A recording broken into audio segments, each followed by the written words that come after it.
I'd like to go home. And I'd like the McRib to be available year-round. If there is one phrase that is going to get the fast food public excited more than anything, then it's this. The McRib is back. Once this phrase is uttered, or more likely shouted, the masses will rush to their nearest McDonald's to try and get their hands on the elusive McRib. This tasty pork sandwich, covered with that unforgettable tangy barbecue sauce, has been a cult favorite for decades. With every appearance the McRib graces us with, our mouths water with anticipation and excitement, not to mention hope as we pray it sticks around for longer this time. But wait, just before you frantically check the internet for the next available release, check out our 10 untold truths about the McDonald's McRib. Who do you think invented the McRib? Lucky Charms.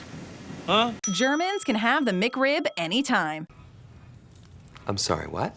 The McDonald's McRib has become famous for its rare inclusion on the McDonald's menu. The fact that you can only get the McRib at certain times has only gone on to strengthen the pork sandwich's cult status. Although most of the world is a slave to the McDonald's timetable, and therefore waiting with bated breath for that barbecue sauce to waft in the air once again, there is one country in the world that has the McRib on its menu all year round. That country is Germany. Ooh, the Germans are mad at me. I'm so scared. Ooh, the Germans! It's fair to say that the German people have a fondness for meat. After all, it is famous for being the land of sausages and hamburgers, of course. So it's not surprising that the McRib is popular with the locals and has found a home among the German population. Now all we need to do is check the prices for flights to Germany immediately. Trip to Germany. Germany is awesome. McRib would like to thank chicken.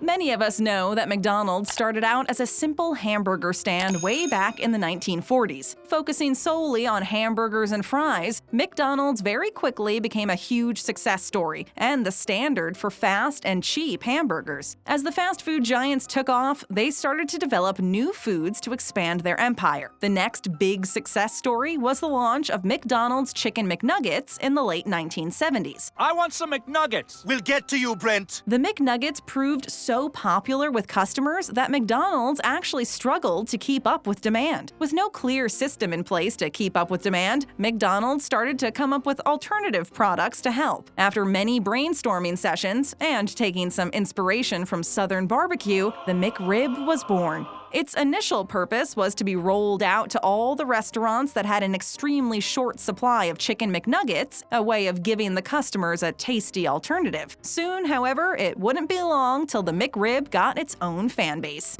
So what does this mean for us and our many fans? The Great Disappearing McRib. Lois! Lois, it's back! I heard, Peter. I heard. If there is one surefire way to make something desirable with the public, then it's to make it unpredictable and difficult to get. If you can't have it all the time, then you want it more. This is something McDonald's and its McRib have done since the beginning, and it's worked to perfection. Only making the McRib available on certain and rare occasions, it makes us want it even more. Although on the surface, this strategy looks like a stroke of advertising genius, the truth is it actually came about by accident. Uh-oh, SpaghettiOs! Back in the early 1980s, when McDonald's were releasing the very first McRib, the public weren't all that keen on it. In fact, the sales were disappointing enough to McDonald's that by the mid-1980s, they took it off all menus for good. Of course, once the public could no longer order it, they wanted it more. In the early 1990s, McDonald's rolled out the McRib again with one big push, and this time the public ate it up. Literally. From this day on, a legend was born, and McDonald's continues to use the limited time only trick to this day. Silly rabbit. Tricks are for kids. More myths than Loch Ness. I said, oh, now it's only $2.50. What is that, sale on Loch Ness munchies or something? Over the years, there have been many things said about the McRib. A quick Google search will show fact after fact about the pork sandwich. However, just as with anything in the public eye, a lot of these facts turn out to be not so factual. You really think someone would do that? Just go on the internet and tell lies? The McRib has attracted more of these myths than almost any other foods in the world. It's the price you pay for success.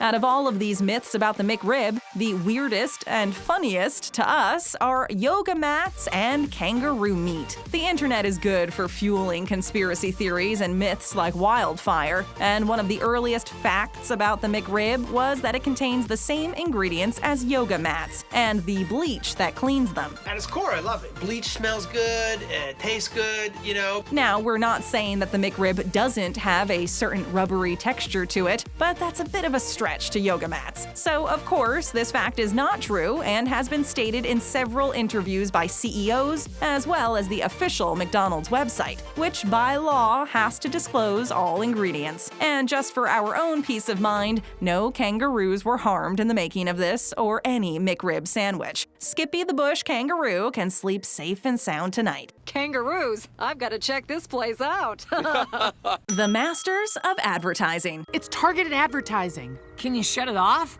Only if I cut off my arm. McDonald's have always been experts at advertising and getting the public into their restaurants. Whether it's free toys for kids, colorful play areas and ball pits, tie-ins with blockbuster movies and sporting events, and of course, the original mascot himself, Ronald McDonald. It's fair to say that when it comes to promoting its restaurants and its products, McDonald's have led the way for decades. So it's no surprise that when McDonald's wanted to relaunch its McRib after its first and second disastrous outing and disappeared from its menus in the mid-1980s, it chose to do it with style. With the release of the Flintstones live-action movie in the early 1990s, McDonald's jumped at the chance to push their rib-shaped sandwich at the prehistoric family. We all remember in the original cartoon when the Flintstones had a rack of ribs put on their car. What if it was a McRib? McDonald's saw their chance and took it. The campaign was a big success, and the McRib was back on the menu. And for the first time in its history, the McRib was a star. Woman,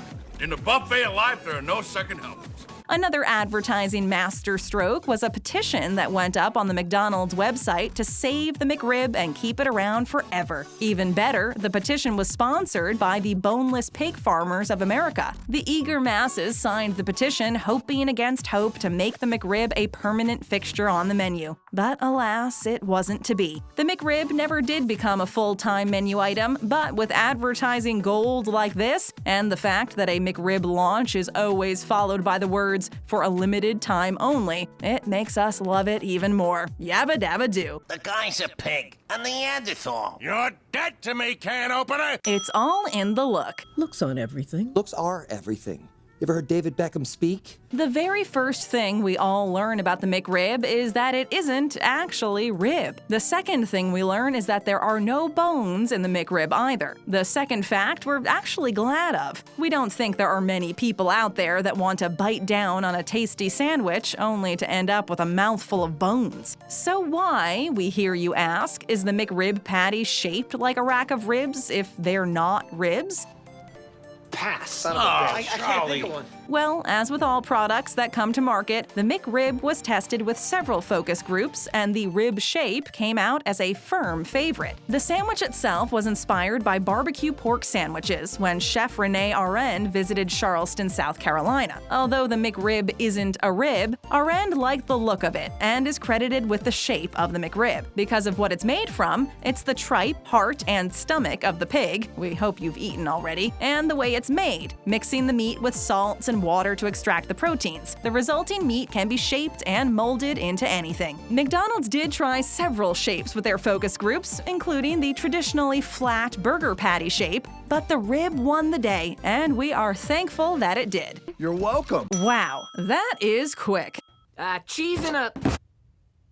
That was quick. Today, we live in a world where anything is attainable from the comfort of our own homes. With just a click of a button, we can have whatever is our heart's desire brought right to us. And one of the biggest door-to-door industries is food. With millions of people ordering food for delivery and an ever-increasing need for these food companies to stand out from the rest, today's society has taught us one important thing: speed is king. Ludicrous speed! Go! We all strive for things to be fast, if not immediate, and our food is no different. So just how long does it take to have a McRib ready to cook? The answer is a speedy 45 minutes. In an interview with Rob Cannell, a director with McDonald's, Cannell goes into detail about how the McRib is made. According to him, the meat is chopped, seasoned, and shaped in the famous McRib shape. Then, using their heavy machinery, including cryogenic freezers, the McRibs are flash frozen and ready to go. From fresh pork to frozen McRib in 45 minutes. Now that is quick.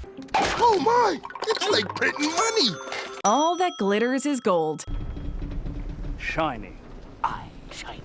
The McDonald's McRib has truly reached cult status over the years. With its army of devoted followers, the McRib is more in line with a rock star or celebrity than it is with a simple sandwich. Because of this, there have even been many events and celebrations involving the now iconic sandwich. Each time McDonald's wants to entice us back through their golden arches, out comes the promotion. The McRib has had several. The quest for the Golden McRib was a contest that had hidden Golden McRibs in McDonald's across the country for us to find. They also had a backstory competition in which customers were asked to invent a mythical background for the McRib. Release the Kraken! And not to mention several farewell tours. 3 that we are aware of. Through all these gimmicks and competitions, it's actually the pork itself that might make the most money for McDonald's. The McRib is slightly unique when it comes to meat, as it's made entirely of pork. Because pork is seasonal, and therefore the price can rise and fall dramatically, McDonald's can keep an eye on the price of pork and release the McRib whenever the price of pork is low, and cash in on our obsession with the McRib. It's a win-win situation for everyone. With win-win-win, we all win.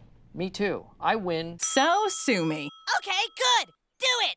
I'm not scared of you. Sue me. Over the years, McDonald's has been no stranger to the courtroom. Many people have tried to take down the fast food giants, whether it's lawsuits for causing obesity, diabetes, or other health problems, employment standards and equality, or battles with other fast food chains. Not to mention that McDonald's has been in the courtroom from their very early days with their name, McDonald's. Or is it McDonald's? We've got plenty of hearsay and conjecture. Those are kinds of evidence. So it may not come as too much of a surprise to learn that several animal rights groups have targeted Ronald and company. The biggest and most famous of these cases against McDonald's involved the McRib. The Humane Society of the United States filed a big lawsuit against the pork supplier for McDonald's, claiming that the conditions were horrendous. The allegations were simple. Smithfield Foods, the pork supplier for McDonald's, and in fact one of the largest pork suppliers in the world, lied about their treatment of their animals. This isn't a nice side to the fast food industry or the McRib, but unfortunately, these things did happen, and sadder still, they still happen somewhere. I wish you could just erase the memory from your mind. The McRib is still tasty. Chang found out the McRib was back and we lost the rest of the day. Great actor, huge McRib problem. After everything that has been said about the McDonald's McRib, whether it's good, bad, or ugly, the public still loves it. It's very hard for us to think of a fast food meal that has taken over the public as much as the McRib has. I want that Mulan McNugget sauce, Morty. What started out as a need for McDonald's to solve its supply problem very quickly took on a life and persona of its own. Whether it was good marketing or dumb luck, or a mixture of the two, the McRib has become a phenomenon like no other. Today, the McRib fans are still very loyal to the simple pork sandwich. Bringing itself into the 21st century, the McRib now has its own app and online presence where the devoted masses can keep an eye on where and when the McRib is going to be next. This may involve some travel, but nothing will stop those die-hard fans from tasting that special barbecued slathered pork sandwich. It's fair to say that McDonald's struck gold with this item, and it will be a long time before we see anything else capture the imagination quite like the McRib. So go online, check your app, and rush down to a McDonald's near you to enjoy this tasty classic treat. For a limited time only, of course. The McRib is back! Satisfy that craving with another BabbleTop video. Just tap that screen. And if you're new to our channel, show us some love. Hit that subscribe button and ring that bell to join our notification squad.